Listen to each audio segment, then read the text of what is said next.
तो बड़े बड़े उपनिषदों और ग्रंथों में ये लिखा गया है कि अगर किसी व्यक्ति ने अपनी नींद को समझ लिया तो वो अपनी मृत्यु के भय से मुक्त हो जाता है। ऐसा क्यों लिखा गया है? ये नींद के बारे में लिखा गया है क्योंकि नींद हमारे शरीर में वास्तव में ऐसी घटना है जो हर रोज होती है, लेकिन हम उसके प्रति अवेयर नहीं होते। आज हम समझेंगे कि उसकी प्रोसेस क्या है। इस पूरी वीडियो को, इस पूरे टॉपिक को जानने में कम से कम 2 से 3 वीडियो लगेंगे। आज मैं आपको नींद का आउटर मैकेनिज्म समझाऊंगी और इनर का थोड़ा सा टच दूंगी, उसके बाद हम इस टॉपिक को एक्सप्लोर करेंगे।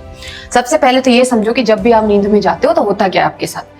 जब भी आप नींद में जाते हो तो आपकी बॉडी पहले रिलैक्स होती है, रिलैक्सेशन शुरू होता है, आपके सारे मसल रिलैक्स होते हैं, आपकी हार्ट रेट स्लो होती है। इन जनरल आपकी हार्ट रेट होती है 60 to 100 बीट्स पर मिनट, वो स्लो होके 40 to 50 की रेंज में आती है और आपका बीपी स्लो डाउन होता है, हार्ट थोड़ा सा रिलैक्सेशन मोड में जाता है और इसको कहते हैं लाइट स्लीप। यानी कि इस टाइम पे आपकी इंद्रियां जागृत रहती है, आपके प्राण का प्रवाह बाहर की तरफ होता है, आप कभी भी इसमें रिएक्ट कर सकते हो और आपकी नींद जाग सकती है, यानी कि रिएक्शन मोड में रहते हो, पूरी नींद आपको नहीं आई अभी तक। अगला फेज आता है रिकवरी मोड। रिकवरी मोड में आपकी बॉडी के सेल्स रिपेयर होते हैं, आपका इम्यून सिस्टम जो है स्ट्रेंथनिंग होती है, उसकी ग्रोथ हार्मोन्स रिलीज होते हैं, पूरा हार्मोनल आपका जो है इसमें रीसेट होता है और यही वो स्टेज है जिसको N3 कहा जाता है और इसी में आपको आती है डीप स्लीप, सुषुप्ति। अब सुषुप्ति के बारे में छांदोग्य उपनिषद में ये कहा गया है कि सुषुप्ते तदा सत संपदते, यानी कि सुषुप्ति वो अवस्था है जिसमें जीव उस परम कॉन्शियसनेस में लीन हो जाता है। यहाँ पर मैं ये नहीं कह रही हूँ कि उसके क्लोज जाता है, उसमें लीन हो जाता है। नींद में आप ऐसी जगह जाते हो और वहां से वापस आते हो वापस। अब ये सुषुप्ति की स्टेज आने के बाद ही आपकी बॉडी में हीलिंग की प्रोसेस शुरू होती है। REM जिसको कहते हैं, यहाँ पर आपका मेमोरी फॉर्मेशन होता है, साइकोलॉजिकल फंक्शन यहाँ पे होते हैं, साइकोलॉजिकल रीसेट यहाँ पे होता है, इमोशनल प्रोसेसिंग सारी होती है। सबसे बड़ी सोचने वाली बात यह है कि मसल आपके रिपेयर इसी स्टेज में होते हैं और ब्रेन डिटॉक्स आपका पूरा इसी स्टेज में होता है। तो ये जो है भगवान जी के पास जाने के बाद हम जो है वापस आते हैं और उसके बाद हमारी बॉडी की जो है हीलिंग होती है और इस स्थिति में आपको ड्रीम भी आते हैं। तो डीप स्लीप जो है वो ऐसी स्थिति है जिसके आसपास ही आपकी बॉडी और माइंड जो है हील होता है।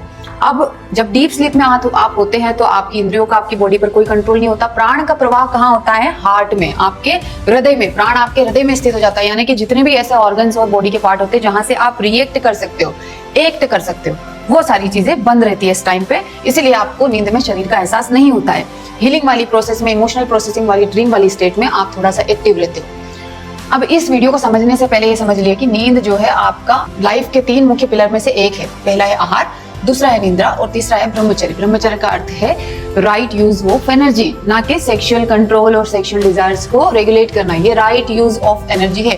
5 नियम, सत्य, अहिंसा, अस्तेय, परिग्रह, ब्रह्मचर्य में 5वां नियम है ब्रह्मचर्य और उसके अलावा जो 5 चारों नियम है वो आपको इन 2 चीजों को बैलेंस करने में भी हेल्प करते हैं। अब ये नींद, ये आप सोचो कि ये डिस्टर्ब कैसे होती है। इसमें आपकी लाइफस्टाइल बहुत ज्यादा मैटर करती है। अगर 5 फैक्टर आप में प्रॉपर नहीं है, अगर आप फूड प्रॉपर नहीं खाते हैं तो आपकी अपान वायु स्टेबल हो ही नहीं पाएगी, जो वायु नीचे चलती है, और वो अलाव ही नहीं करेगी ऊपर वाली वायु को कि एक्ट करे। तो अगर आप खाना गलत खा रहे हो तो आपकी बॉडी रिलैक्स नहीं हो पाएगी कभी भी, यानी कि फर्स्ट स्टेज क्रॉस नहीं कर पाओगे आप ठीक से, और फिर आधा अधूरा काम होगा जो भी आगे होगा। टाइम, ये डीप स्लीप जो होती है, सुषुप्ति की जो अवस्था होती है, सिर्फ अर्ली आवर्स ऑफ नाइट्स में होती है। उसके बाद अगर 3 बजे के बाद आप सोने जा रहे हो तो इसके आने के चांसेस बहुत ज्यादा कम है। अगर आपकी ब्रीदिंग ठीक नहीं है तो आप यहीं पर, ये हार्ट रेट जो स्लो डाउन हो रहा है, इसी में स्ट्रगल करेगी आपकी बॉडी बहुत ज्यादा। अगर इरेगुलर पैटर्न्स बन गए ब्रीदिंग के तो हार्मोन, सर्केडियन रिदम अगर आपकी बॉडी का खराब हो गया है तो मेलाटोनिन हार्मोन रिलीज नहीं होगा, जो आपको इस स्टेज में जाने के लिए उकसाता है कि भैया सो जाओ, अब आ जाओ बेड पे। बेड पे जाओगे तभी तो रिलैक्स होगी बॉडी, उसके पहले तो होगी नहीं।